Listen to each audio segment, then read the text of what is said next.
El Tribunal Electoral del Poder Judicial de la Federación y el Museo de las Constituciones de la Universidad Nacional Autónoma de México le dan la más cordial bienvenida a este programa especial. Programa especial que se lleva a cabo en el recinto del Museo de las Constituciones de la Universidad Nacional Autónoma de México, que será testigo de las opiniones especializadas y las reflexiones vertidas en torno a la ley electoral de 1911, la Ley Madero. La ley electoral de 1911 es la base para todos los ordenamientos legales que rigen en materia electoral. El Tribunal Electoral del Poder Judicial de la Federación cuenta con la encomienda constitucional y legal de dotar de certeza y legalidad todos los procesos electorales.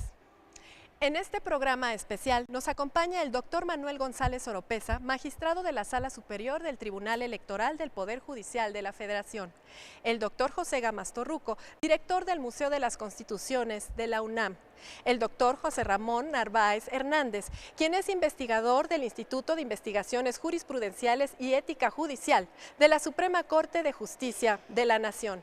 Para conducir este programa, hoy nos acompaña el doctor Álvaro Arreola Anaya, quien es investigador del Instituto de Investigaciones Sociales de la UNAM y también miembro integrante del Comité Académico y Editorial del Tribunal Electoral del Poder Judicial de la Federación. Lo invitamos a que sea testigo de este importante diálogo histórico alrededor de la Ley Electoral 1911.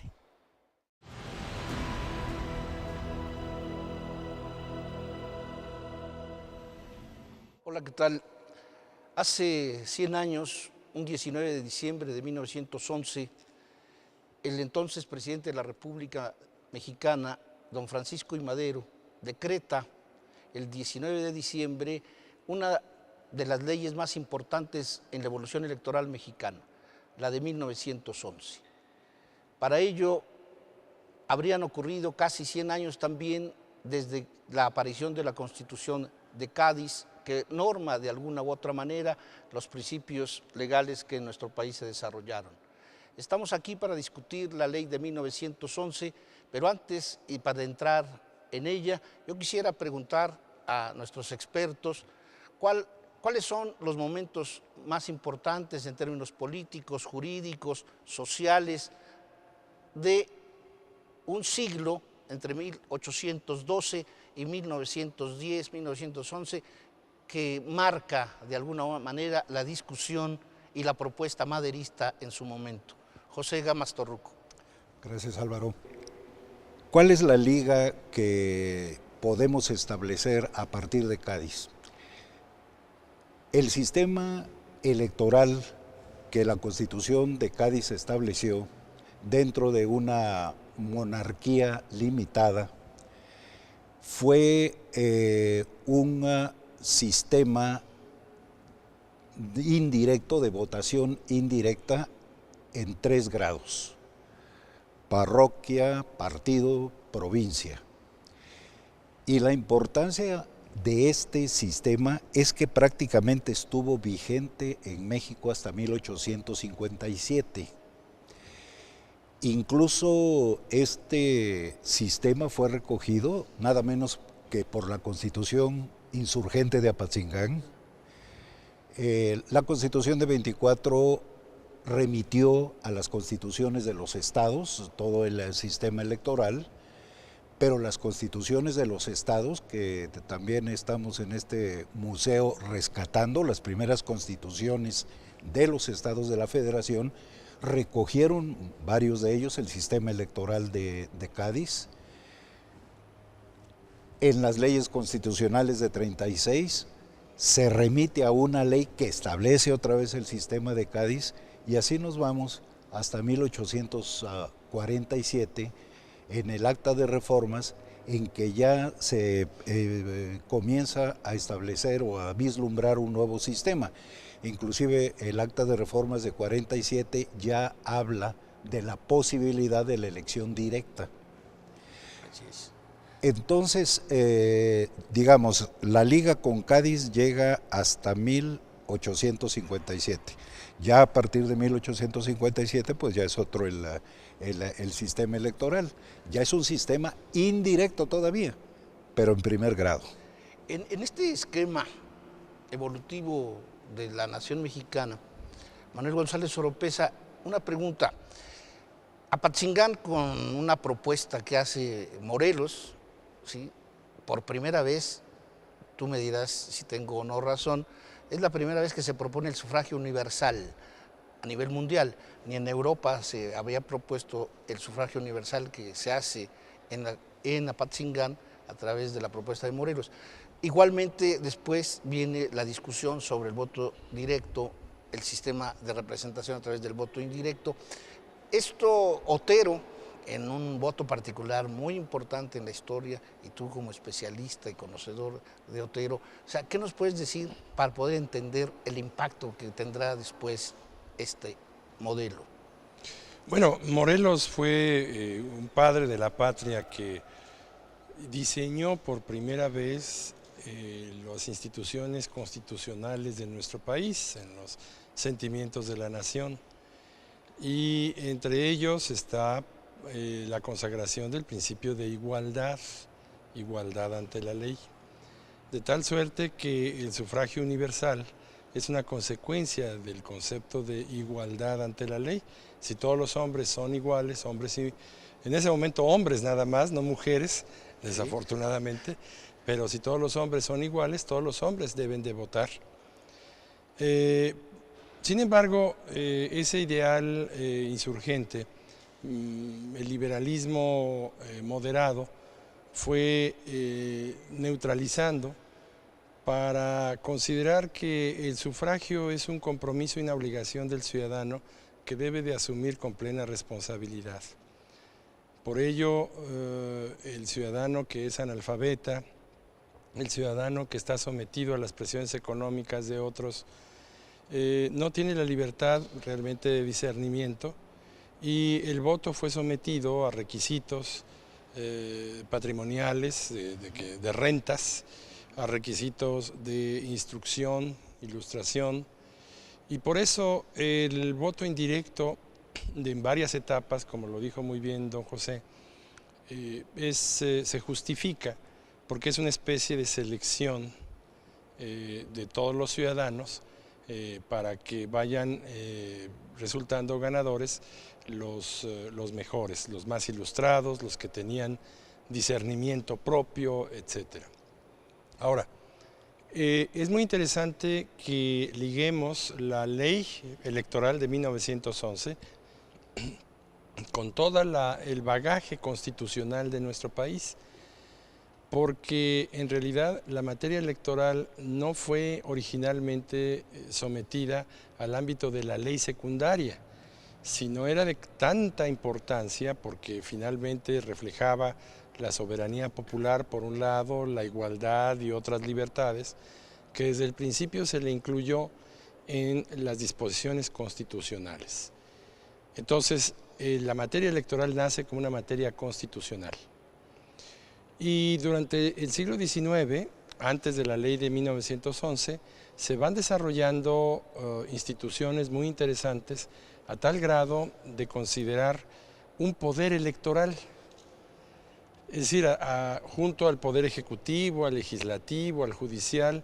Nuestras constituciones mexicanas, no solamente la federal, sino las locales, las estatales, regularon lo que llamaron un poder electoral, que era el conjunto del cuerpo del electorado organizado en estas divisiones políticas que mencionó don José, y que pues se organizaba para elegir. Lo electoral desde ese punto de vista al momento de la revolución es maduro en cuanto a la tradición de sufragio. Lo que no es, y es un gran mérito de la ley de 11, es que es el reconocimiento de partidos políticos, ¿verdad? Es la primera ley que a nivel secundario se establece el reconocimiento de partidos políticos. Antes, desde la Constitución de Cádiz hasta la ley de 1911, los partidos políticos estaban primero proscritos o eran tolerados. Y quienes ejercían, digamos, sus objetivos eran las logias masónicas. Entonces, a partir de 1911 ya los partidos políticos tienen un reconocimiento legal. Perfecto. José Ramón, en cuanto a los principios de igualdad, de libertad, que son enarbolados por los hombres más interesantes e importantes de la vida política mexicana del siglo XIX, obviamente que no los puede uno objetar en la medida en que finalmente representan banderas racionales e interesantes, válidas, pero más sin embargo, en un país convulso, en un país con tantas fracturas, en un país con tantas luchas internas, estos valores de representación política, mecanismos de votación para elegir a nuestros gobernantes, ¿cómo se dan en este espacio mexicano en ese siglo? Sí, es muy interesante la pregunta porque yo creo que se complementaría así lo que ha dicho el doctor Gámez Torruco y lo que ha dicho el doctor González Oropeza, porque efectivamente haciendo una historia de las mentalidades, pues nos damos cuenta que también detrás de todas nuestras constituciones y de los poderes legislativos ha habido desconfianza hacia la población, ¿no? Yo recuerdo en este caso, habría que citarlo inmediatamente, es a Fray Servando Teresa de Mier, porque en la discusión de 1823 él justamente decía eso, ¿no? ¿Cómo va a participar políticamente o cómo va a haber una participación ciudadana de gente que no sabe ni siquiera leer ni escribir, ni siquiera sabe, decía él, lo que es democracia? La democracia, dice, se me atora en el cogote, decía Fray Servando Teresa de Mier. Entonces, un poco esta desconfianza, él decía, tienes que ser como un niño de brazos, ¿no? A un niño de brazos no le puedes soltar un carro con caballos porque, pues, llegaría a un fin fatal. Entonces, la nación mexicana tendrá que ir creciendo y tendrá que ir adquiriendo estas pues dotes políticas para poder participar ya directamente. Entonces, no es solamente, digamos, una evolución de la legislación o de los documentos constitucionales, sino se supone que también tendría que haber una evolución social para que la ciudadanía pudiera participar. Aquí nada más dos cosas para terminar, que creo que hay que mencionar. Una, el federalismo. El federalismo porque por un lado tenemos la influencia gaditana, pero por otro lado tenemos la influencia de los Estados Unidos. Y ese federalismo tuvo algunas adecuaciones en México y hay que decirlo así, generó algunos caciquismos o cacicazgos en el interior de la República, que es lo que electoralmente trata de combatir Madero.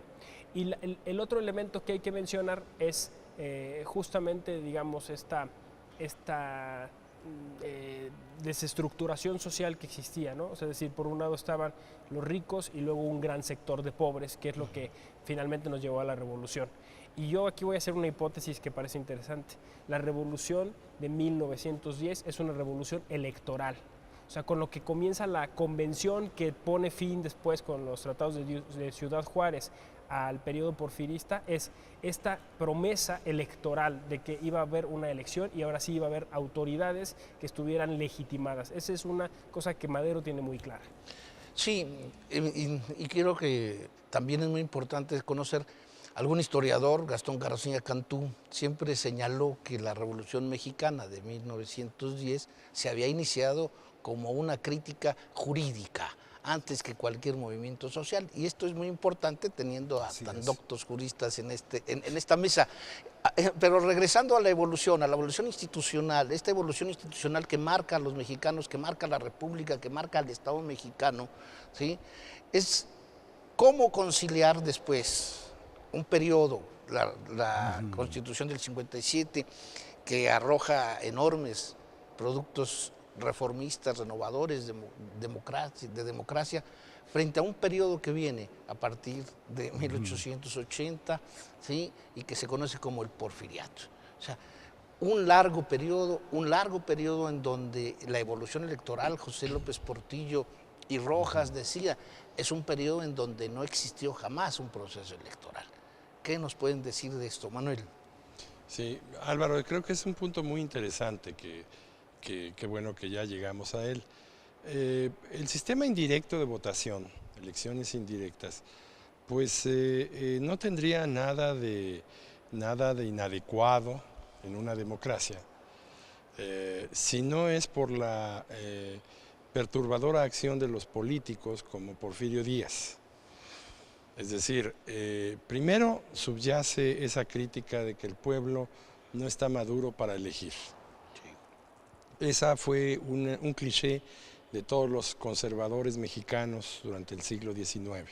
No estamos en condiciones, no es maduro, deben de llegar la gente ilustrada, la gente bien, sí, hombres de bien, ¿verdad?, como se les llamaban, y en consecuencia la masa que es analfabeta, que no tiene ilustración, no puede participar en la vida política. Madero en la revolución vio que esa masa analfabeta, no ilustrada, etcétera, tenía intuiciones de justicia, tenía agravios sociales y quería cambiar el país y quería participar en el país. Pero además Madero sufrió el porfiriato en el sentido siguiente, es decir, en una investigación que pude hacer en Oaxaca hace varios años, en el Archivo Histórico de Oaxaca hay elementos muy importantes, el estado natal de Porfirio Díaz. Hay expedientes electorales muy interesantes porque están las elecciones indirectas en Oaxaca en la época, pues, de los 80 seguramente, no recuerdo bien la fecha, pero es en esa época, en donde están mensajes, algunos en clave, otros de plano lisa y llanamente con el lenguaje más directo posible, de que las elecciones se habían hecho conforme a los deseos del señor presidente. Ese era el mensaje. Es decir, había sido resultado ganador, el resultado del ganador era la persona que el presidente deseaba. Comuníqueselo, señor prefecto, a las autoridades superiores. Es decir, la elección indirecta en la época porfiriata, en la época del porfiriato, fue objeto de manipulación. La estructura tan complicada que hacía que los jefes políticos y todos los demás subordinados pudieran manipular. Entonces, la gran irrupción de Madero, con una revolución popular, con una certeza de que el pueblo puede participar, pues lleva a concluir que las elecciones deben de ser directas. José Gamas Torruco, el lema, la propaganda política más exitosa en los últimos 100 años en este país se reduce a sufragio efectivo, no reelección. Es la bandera política ideológica victoriosa. Ninguna ha tenido una victoria tan contundente como este lema de sufragio efectivo, no reelección. La no reelección, ¿cómo entender la no reelección en este periodo previo a la propuesta maderista? La no reelección es una bandera de lucha, pero también es una crítica jurídica. Por supuesto, y quisiera yo un poco ampliar lo que está el doctor González Oropeza expresando. Habría que considerar la ley que estamos celebrando en medio de dos acontecimientos.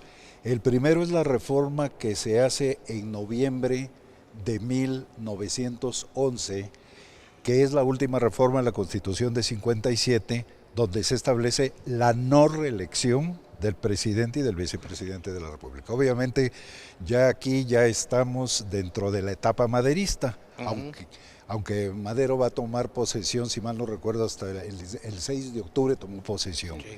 El 6 de octubre tomó posesión, entonces ya esto ya está plenamente de la etapa maderista. Pero hay otro acontecimiento posterior muy interesante, la elección de diputados y senadores que se lleva a cabo el 30 de junio. Esto también curioseando expedientes, curioseando libros de la época, hay unánimemente la conclusión de que fueron las elecciones más limpias que había celebrado México las de 1912. En toda su historia. Las de 1912, 30 de junio de 1912. Entonces creo que lo que los doctores están expresando... Experto, sobre todo en los impactos y reformas constitucionales. En 1901 la presión es muy fuerte para que Porfirio Díaz modifique, al menos acepte, que si se va a reelegir, una vicepresidencia. Sí. O sea, presidente, vicepresidente, y viene la reforma en 1904 para que precisamente Hay una vicepresidencia, sí, pero hay un periodo presidencial que se alarga de 4 a 6 años. Esto... Bueno, ahí hay varias cuestiones, pero no olvidemos que hubo un intento de el general Obregón y que buscó la reelección y pues por otras razones, pero le costó la vida y provocó una crisis política en este país. Esa crisis política tuvo como consecuencia que el principio de no reelección de nuevo tomara relevancia y se quedó para siempre. Yo creo que una de las bases del sistema democrático, del sistema republicano, es precisamente la renovación, junto con la responsabilidad desde luego, pero la renovación de los funcionarios que ejercen el poder público. Es decir, no podríamos concebir un régimen ni republicano ni democrático, que pues ya yo no veo mucha diferencia, con una regla de que alguien, incluso que un grupo pudiera conservar el poder y no acudir a la voluntad popular, e incluso siempre con la ventaja de la no reelección, pues obligar a los partidos políticos que se han mencionado aquí y que aparecen efectivamente en nuestro régimen, en esa ley, obligar a presentarle al electorado alternativas, que es la función de toda oposición. Entonces creo yo que la no reelección se convierte en un pilar del sistema democrático mexicano, definitivamente. Y yo creo que es uno de los pilares más saludables que ha habido para la evolución política de México. Mucho de todo esto, naturalmente, pues es una evolución.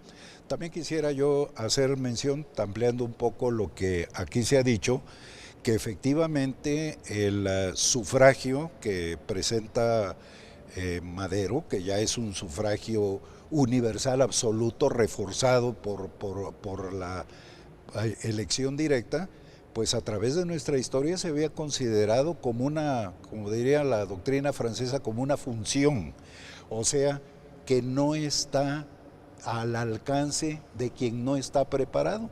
Y llegamos al ejemplo que se ha dado aquí de las constituciones centralistas, de la de 36 y de la de 43, donde hay requisitos patrimoniales, es decir, yo no puedo votar si no tengo un determinado ingreso y no puedo tampoco ocupar un cargo público si no tengo un ingreso mayor.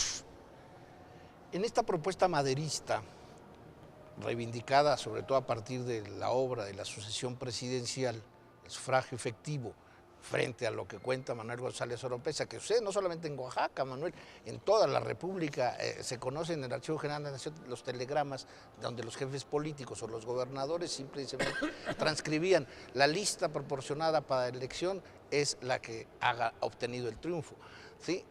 Pero en este sentido, un movimiento como el de Madero, que triunfa en escasos 4 meses, ¿no? Para a fines de abril, la renuncia de Porfirio Díaz está en las manos de los legisladores mexicanos, ¿sí? Me llama la atención y preguntaría, o sea, 15 días antes de renunciar, a través del Limantur y apoyándose en el senador Rabasa y en diputados como Moen o como Prida, tratan de conquistar al maderismo proponiendo una reforma que se hace llegar al Congreso, ¿sí? A la legislatura 25, el 15-16 de abril de 1911. Esta reacción del político, esta reacción del dictador frente a un movimiento social de tanta envergadura, obviamente provoca impactos mayores, pero en términos de la participación del Congreso, de los legisladores, del Poder Judicial, ¿cómo se va haciendo o desmarañando este fenómeno? Bueno, el Congreso era realmente un órgano dependiente del Poder Ejecutivo y salvo raras excepciones, ¿verdad? Ahí está Belisario Domínguez, Serapio Rendón, a raíz de la elección de 1912. Y el Poder Judicial también, desafortunadamente, estaba integrado por ministros que, aunque eran electos popularmente, la elección, digamos, indirecta a través del Congreso cambia con la Constitución de 1917, pero eran resultado de este sistema electoral viciado por el porfiriato. Entonces eran personas de total confianza del dictador de esa época. Quisiera mencionar, si me lo permites, que el periodo de 6 años es muy interesante porque, por supuesto, a Porfirio Díaz se le debe no solamente el lema de sufragio efectivo, no reelección, porque él fue el primero que lo acuñó en la revolución de Tuxtepec. Contra Lerdo de Tejada, ¿no? Qué paradoja, ¿verdad? Y después también a él se le ocurre la ampliación del periodo presidencial a 6 años, cosa que después sucede con Calles. Así es. Pero ya Calles le agrega el contenido de que son 6 años porque ya no podrá reelegirse el presidente. Ya no pueden ser 4 años, sino que serán 6 años precisamente para justificar que no habiendo reelección para el presidente, su periodo debe de ampliarse. Entonces, hay una serie de reformas estructurales que implementa el Congreso mediante las leyes o la propia Constitución, pero también después con la ley de 1911 vamos a ver cómo el Poder Judicial reacciona para participar en esta nueva tendencia del aspecto electoral. Antes de entrar al contenido básico y fundamental de la ley de 1911, José Ramón, yo te preguntaría, o sea, el impacto maderista, o sea, la revolución maderista, el cambio de nuevo régimen en México, o sea, ¿se puede pensar que es algo que va a ocurrir definitivamente como una consecuencia innata de lo que ha sucedido y está presente, ¿sí? ¿O es un fenómeno que tendría mayores explicaciones hoy día?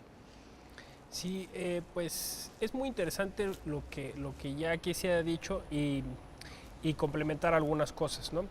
Primero que, bueno, pues efectivamente nuestra historia es un poco maniquea, ¿no? Es decir, buenos y malos. Y pues Madero sería, digamos, de los buenos. Sin embargo, bueno, a Madero le pasaron algunas cosas que pues lo llevaron también a la muerte, ¿no?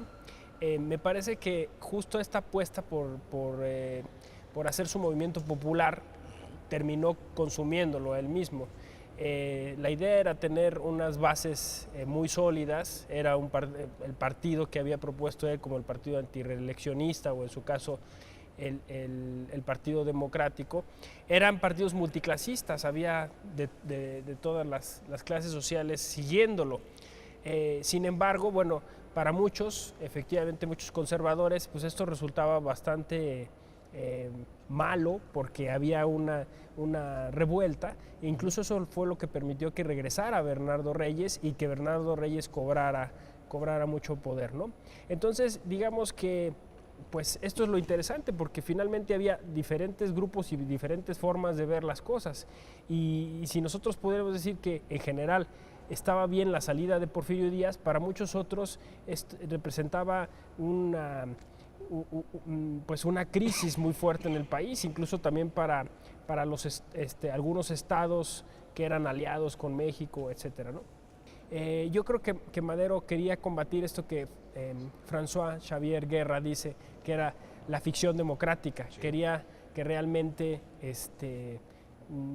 hubiera una democracia fuerte en México y quizás si lo que podríamos echarle en cara a Madero sería pues su idealismo porque pues las cosas no iban a ser tan sencillas ya una vez puestas en marcha, ¿no? Y eso pues yo creo que lo seguimos acarreando porque pues siempre vamos a tener leyes, instituciones electorales que pretenden hacer esto, pero el gran cambio se da a nivel cultural, como decía el doctor González Oropesa, cuando todos los mexicanos estemos conscientes de la fuerza que tenemos políticamente hablando, de ese poder político electoral, que no radica curiosamente en una estructura de gobierno, sino radica en la sociedad. Una pregunta que después de escucharles sobre varios temas y que tiene que ver ya básicamente con la misma ley electoral de 1911, es sobre todo uno de los grandes cambios, una de las grandes transformaciones que hace el movimiento maderista y que lo hace precisamente después de triunfar en una elección que, como decía en el Ulises criollo José Vasconcelos, tuvimos la capacidad de no tomar por asalto el poder, pudiendo haberlo tomado, y nos fuimos simplemente por la consideración más democrática, que era aceptar un interinato, ¿sí?, para que en una elección se consumara el triunfo político de la revolución maderista. Esto nos impacta mucho, sobre todo a los que defendemos los cambios en materia electoral en nuestro país. Por la vía electoral se llega al poder en 1911, Madero lo hace, toma el poder y empieza una serie de reformas y propuestas. Convence a muchos legisladores del tamaño de Rabasa para que se legisle y se abra la apertura hacia el voto directo. Los cambios vienen, los cambios suceden. Esta ley, que además de arrojar una parte fundamental en la nueva organización fincada en partidos políticos y en el sufragio, tiene también que ver con la integración o con la propuesta que hace también Madero para que en mayo de 1912 aparezca en una propuesta de reforma en la ley para que el voto directo. De voto directo y de cambios y de construcción de una nueva legislatura, es un espacio en 1912 que tenemos mucho que decir. ¿Ustedes qué opinan? Esta legislatura 26 tan histórica en México se construye con la reforma maderista. Manuel. Sí, es la primera vez que, por ejemplo, se discuten las credenciales de los diputados con base en la satisfacción de requisitos más estrictos, entre ellos el de residencia.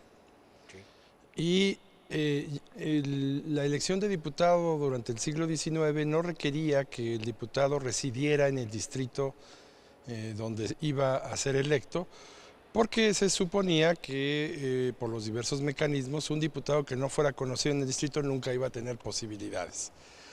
Pero ya en la ley de 1911 se establece la residencia como requisito para presentarse al electorado en una elección. Y en la integración de la legislatura, la 26 legislatura del Congreso de la Unión, es un ensayo espléndido de democracia porque se analiza con detenimiento la satisfacción de cada uno de los requisitos de los presuntos diputados. Hay un evento que quisiera hacer mención que sucedió en esa legislatura, porque, bueno, la residencia tenía que ser estricta, pero eso no implicaba que el legislador en ocasiones interpretara su propia norma e interpretara ese requisito. Está el caso de un diputado del Estado de México, nieto de grandes mexiquenses, nieto y su padre era un gran mexiquense, pero que vivía pues en la Ciudad de México y no satisfacía formalmente el requisito de residencia. Querido Moeno precisamente manifestó que eso no era necesario, que la residencia tiene que ser también interpretada como para permitir que personajes que han estado ligados al estado de su origen, pues pueda ser tolerado. Sin embargo, otra discusión de otro diputado que no tenía el mismo prestigio ni el mismo conocimiento, más bien parece que trabajaba en la Secretaría Privada del presidente Madero, pues se presentaba precisamente por el estado de Morelos y vivía en Coyoacán. era público y notorio que vivía en Coyoacán. Allí esa credencial no pasó, pero además se llevó a la discusión sobre si el documento que presentaba este diputado de un contrato privado de compraventa de una casita o de un terreno en Morelos era suficiente como para aprobar la residencia. Bueno, la discusión fue terrible y el Congreso decidió que mejor le consultaran ese tema a un juez de distrito, al juez de distrito porque él era el experto en derecho. Este suceso tan secundario me parece que fue recogido por un político muy prestigiado del estado de Morelos, José Diego Fernández, a secas, José Diego Fernández. Y José Diego Fernández propuso en el proyecto de constitución que elaboró en 1914, que fue una de las fuentes para la Constitución del 17, que el Poder Judicial investigara violaciones al voto público. Es decir, esto implicaba que había sido un fraude a la ley lo que había hecho el presunto diputado, pero que necesitaban la opinión experta de un juez de distrito y el Congreso le manda el asunto al juez de distrito. Entonces, esta ley tiene unas repercusiones muy interesantes en este aspecto. Perfecto. La ley de 1911 en materia electoral, bueno, reglamenta cosas que ya 100 años atrás ya se habrían de alguna u otra manera racionalizado, operacionalizado, entre otras, bueno, quienes votan, ¿no? El padrón electoral, los partidos políticos, el secreto del voto, los colegios electorales.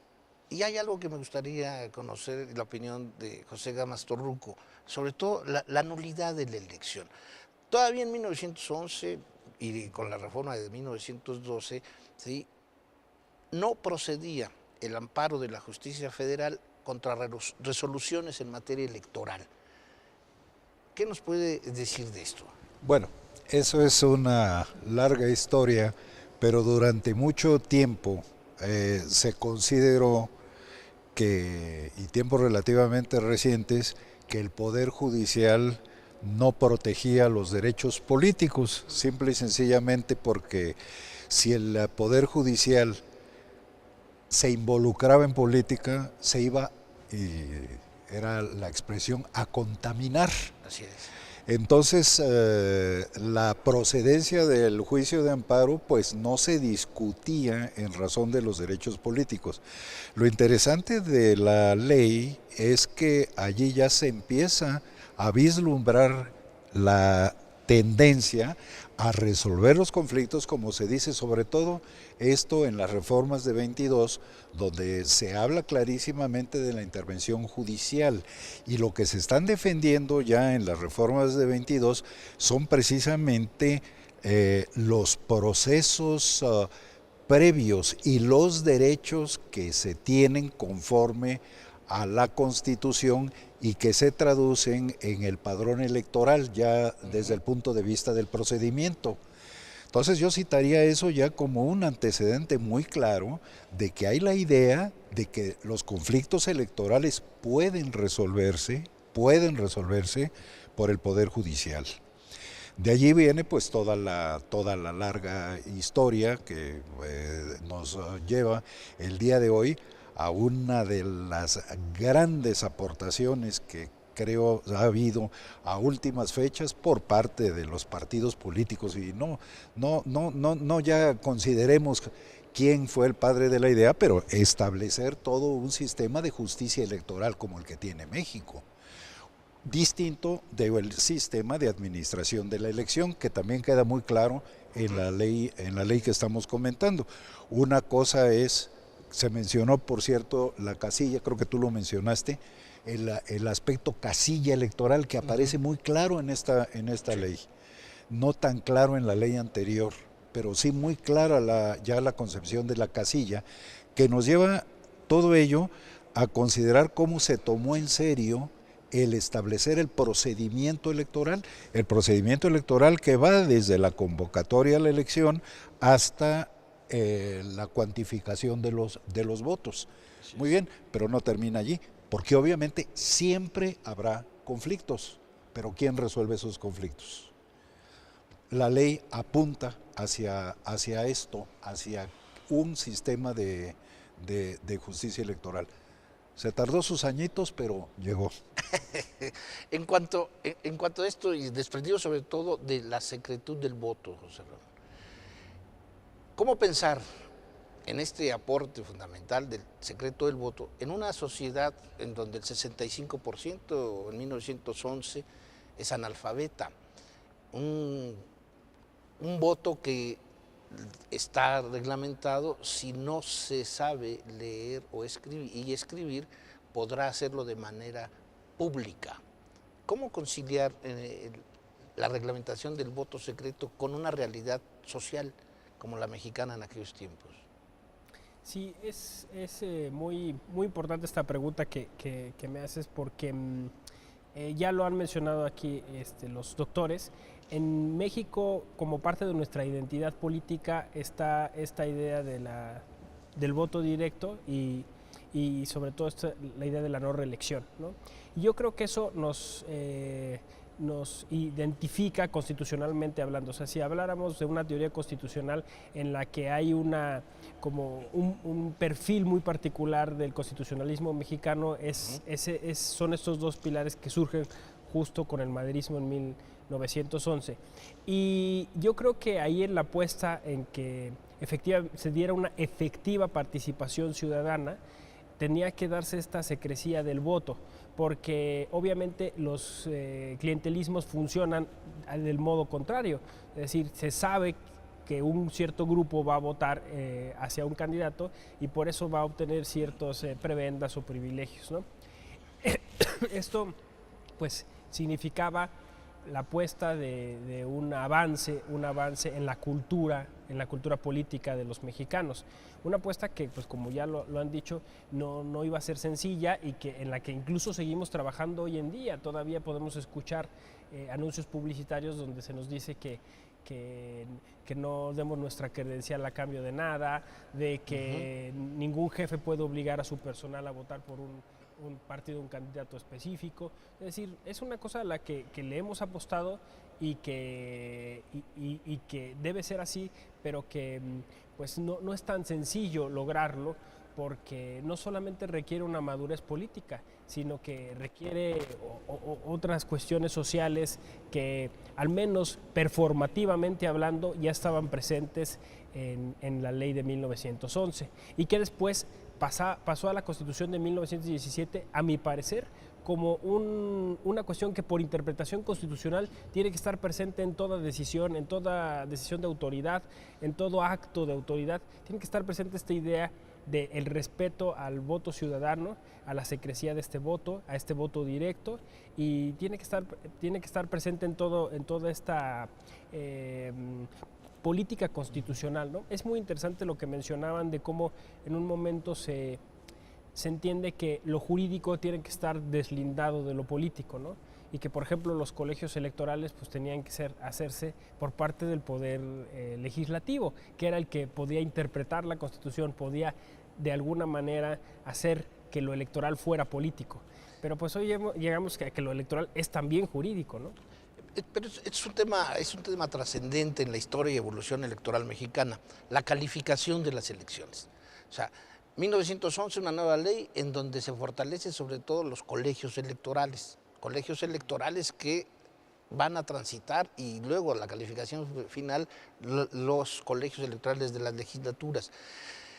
Mucha discusión, mucho ha pasado en la historia mexicana en largos 60, 70 años, sobre todo desde el 17 hasta los años 90, la calificación de la elección es un tema fundamental. Sobre este tema, Manuel González Oropeza, la calificación que se hace de las elecciones de 1917, no tanto de 1917 para acá, sino en la elección misma de la legislatura 26, la legislatura 27, ¿sí? Y las elecciones también que ocurren, porque hay que decirlo, este país de manera ininterrumpida tiene elecciones desde el 17, pero a excepción del año 15, hay elecciones locales en el 12, en el 13, con todo y revolución armada. Esto es algo muy importante, pero en la calificación de las mismas. Bueno, este fue un debate que creo detonó el Poder Judicial antes de esta época. Es decir, en 1875 se expidió una ley del Congreso de la Unión y de varios congresos estatales, donde se determinaba que la calificación electoral por los colegios electorales era definitiva e inatacable. Así es. Esto fue a consecuencia de una sentencia de la Suprema Corte en 1873, en el Amparo Morelos, donde la Suprema Corte analizó el concepto de autoridad competente, que está en el artículo 16. Entonces, estoy hablando en una época previa a la que don José hizo referencia. En el concepto de autoridad competente cabía calificar la elección de una autoridad, por ejemplo, y así lo consideró la Suprema Corte en 1873 con respecto a la elección de gobernador del estado de Morelos. Como reacción, el Congreso expidió esas leyes en 75 y la propia Suprema Corte, a iniciativa de Vallarta, establece ya las bases de la jurisprudencia que ha hecho mención don José, en que los derechos políticos no son protegidos por el juicio de amparo, no son derechos humanos protegibles por el juicio de amparo, lo cual pues sí fue un retroceso, en mi opinión. Pero esa discusión continuó todavía en el Congreso Constituyente del 17, porque en ese Congreso se incluyó la controversia constitucional como parte de las atribuciones de la Suprema Corte. Y en una controversia constitucional cabría la posibilidad, al analizar los conflictos entre poderes de un Estado, cabría la posibilidad de que la Suprema Corte pudiera involucrarse nuevamente en la legitimidad de la autoridad, es decir, en las elecciones de la autoridad. Y allí hubo un debate célebre de dos constituyentes que después serían ministros, paradójicamente, de la Suprema Corte, Hilario Medina y Paulino Machorro Narváez. Lo que el doctor, precisamente Narváez, no sé si sea familiar, lo que el doctor Narváez ha mencionado justo es eso. Machorro Narváez decía que todo fenómeno político tiene una estructura jurídica. ¿Y en qué se basó para decirlo? Pues en la ley de 11. La ley de 11 había dado realmente una sistematización a las elecciones, había regulado a los partidos políticos, había detallado el sufragio. Entonces, ese fenómeno político por antonomasia, que eran las elecciones, había sido regulado jurídicamente a través de una ley. Y eso decía Machorro Narváez.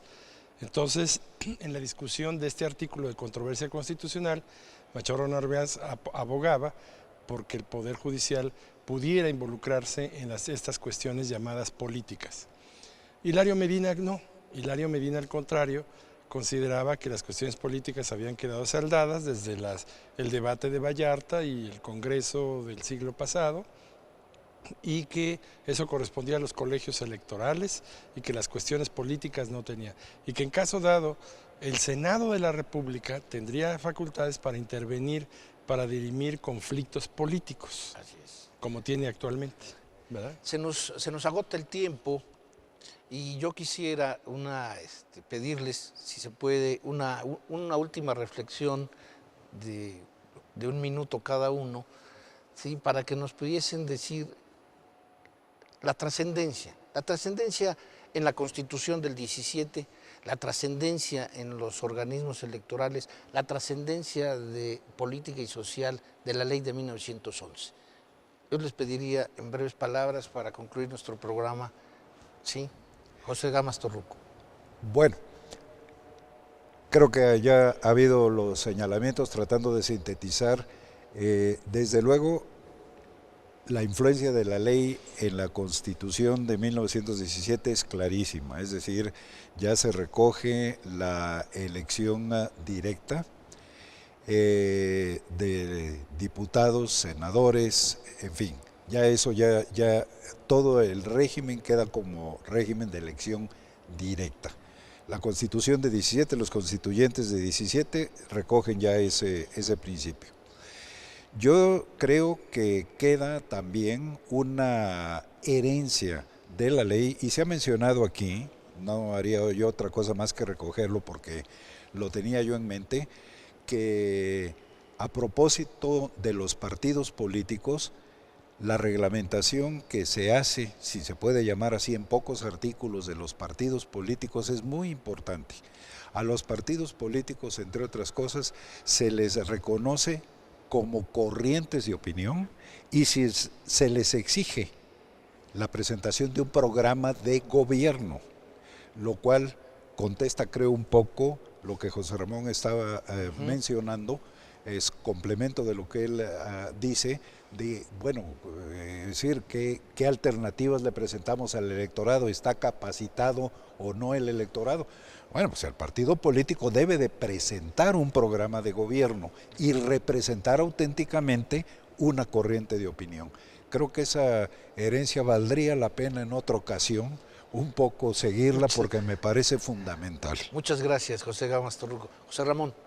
Sí, bueno, yo diría que Madero se inserta en toda una tradición occidental.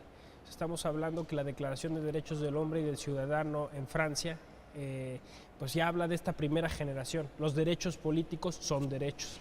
Y eso pues nos habla de un sector jurídico, ¿no? Aunque tenga que ver con la política y que es importante para toda nación que se dice democrática proteger y velar por ellos, ¿no? Madero entiende y le da un giro a las cosas para que pueda esto de alguna manera realmente tutelarse. Me parece que esto es totalmente actual, porque hoy que contamos con instituciones, con una justicia electoral, esta justicia electoral ya nos queda clarísimo, se inserta en una justicia constitucional. La Constitución no es solamente un documento político, esto lo supimos los mexicanos mucho antes que los europeos, lo sabíamos desde el siglo XIX. La Constitución es un documento jurídico y todo lo que está ahí contenido se puede velar y tutelar judicialmente. Hoy lo tenemos claro, esta justicia electoral es parte de una justicia constitucional, es parte de hacer valer realmente la Constitución. Hoy con la reforma que tenemos sobre derechos humanos, pues todavía cobra más importancia y más coherencia. Los derechos políticos son derechos que deben protegerse, pero incluso la teoría constitucional va más allá, no solo protegerse, sino difundirse, actualizarse, vivirse. Quizás esto es lo que nos falta, ¿no? O sea, no basta solamente ir a votar el día que tenemos que ir a votar, sino que hay que participar activamente, hay que participar políticamente, y yo creo que esto es un derecho y una obligación. Muchas gracias, José Ramón. ¿Tu conclusión, Manuel? Bueno, a mí lo que más me atrae es que en tiempos de crisis, de conmoción, que no han sido pocas en nuestro país, desafortunadamente, pues han surgido instituciones. Es decir, en medio de la invasión norteamericana surge el juicio de amparo con el Acta de Reformas. En medio de la Revolución Mexicana surge la ley de 1911 y surge la Constitución. Entonces, no debemos nosotros de menoscabar nuestro espíritu emprendedor aún frente a las crisis más graves que podamos tener. Nuestra historia nos ha demostrado que siempre hemos podido crear, mantener nuevas instituciones acordes con nuestro país. La ley de 1911 por eso hace a la ley por sí misma grande y al forjador y a los forjadores de la ley pues objeto de un reconocimiento a pesar de haber pasado esto más de 100 años. Una de las cosas que me faltó decir y que creo que es importante es que la ley abrió y sin querer el debate sobre presidencialismo o parlamentarismo en nuestro país. Porque como ya reconocía a los partidos políticos, en el constituyente del 17, Froilán Manjarrés propuso el sistema parlamentario para nuestro país y llegó a ser muy popular esa idea. No se implantó porque Carranza se opuso a él, pero el pretexto de Carranza era de que los partidos políticos no estaban consolidados. Claro, podrían estar iniciando los partidos en ese momento, no había partidos políticos nacionales, ciertamente, Pero bueno, ese debate pues en el periodo actual ya no tendría ninguna justificación para rechazar una idea como el parlamentarismo en nuestro país. muchísimas gracias a ustedes que nos atendieron, gracias al Museo de las Constituciones, a su director José Gamas Torruco, gracias al Tribunal Electoral del Poder Judicial de la Federación, a la Suprema Corte de Justicia para la realización de este programa. Muchas gracias.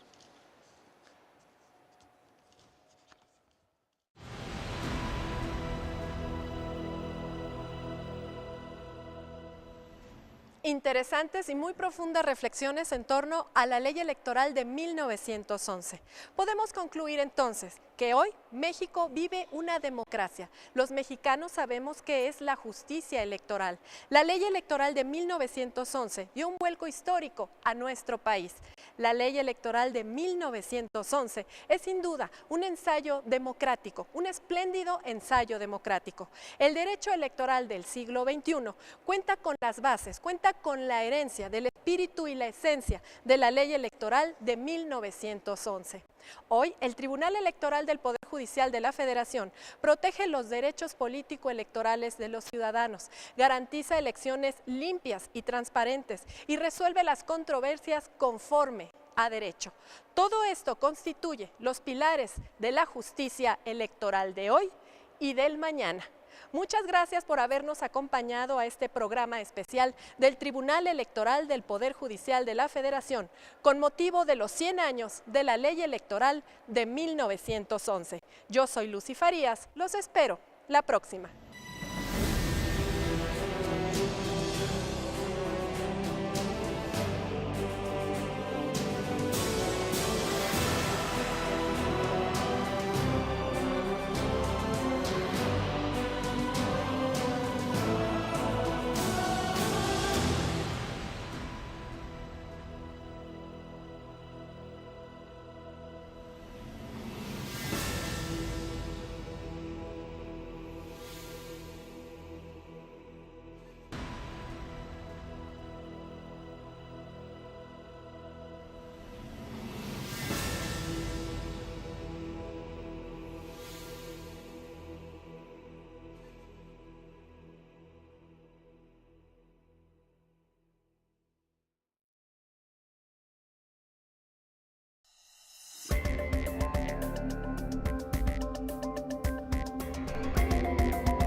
La democracia es cuestión de todos los días y de todos los ciudadanos, de grandes y pequeñas decisiones. En el Tribunal Electoral trabajamos para que tu voz sea respetada. Resolvemos a favor de la igualdad política entre mujeres y hombres. Defendemos las decisiones que toman con autonomía los pueblos y comunidades indígenas. Nuestras sentencias garantizan el respeto a tus derechos político-electorales, consolidan nuestra democracia. Tribunal Electoral del Poder Judicial de la Federación. Tú tomas la decisión. Nosotros la protegemos. En el Tribunal Electoral protegemos los derechos político-electorales de las y los mexicanos.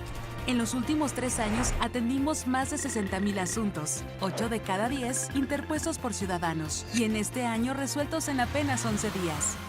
Trabajamos por la igualdad entre mujeres y hombres y por la autonomía de los pueblos y comunidades indígenas. Somos referencia para tribunales locales y extranjeros. Tribunal Electoral del Poder Judicial de la Federación. Tú tomas la decisión, nosotros la protegemos. La comunicación es una forma de ejercer la transparencia. Internet es un canal de salida de contenidos altamente eficiente que reduce mucho los costos de operación. En el Tribunal Electoral del Poder Judicial de la Federación hemos incrementado nuestra producción de contenidos audiovisuales especializados. Por ello, resulta necesario maximizar el uso de nuestra infraestructura para la creación de nuevos programas de televisión. Ante este escenario, proponemos la creación de un canal de televisión por Internet. Con este nuevo espacio fortaleceremos nuestra imagen institucional, nuestros canales de comunicación con la sociedad, además de apoyar la difusión de nuestros valores democráticos. Plataforma Electoral busca consolidar los esfuerzos en comunicación que a lo largo de la historia ha desarrollado este órgano jurisdiccional. Este nuevo espacio se conjugará con las demás líneas de acción en comunicación, como son las redes sociales, los programas de televisión y radio y el trabajo editorial e informativo para constituir así una completa plataforma de comunicación, nuestra plataforma electoral. Este canal de televisión por Internet se convertirá en la principal puerta de salida para nuestros contenidos y de forma complementaria se utilizarán los espacios de canal judicial. Al consolidar este proyecto, el Tribunal Electoral se posicionará, sin duda, como el mayor generador de contenidos especializados en materia electoral, además de convertirse en la principal referencia en el mundo sobre este tema. Las principales líneas de comunicación que serán atendidas son la labor jurisdiccional del tribunal a través de sus sentencias, la transparencia electoral, la labor internacional y la vinculación del tribunal con los temas sociales como derechos de los pueblos indígenas y la equidad de género. Plataforma electoral. El más importante generador de contenidos especializados.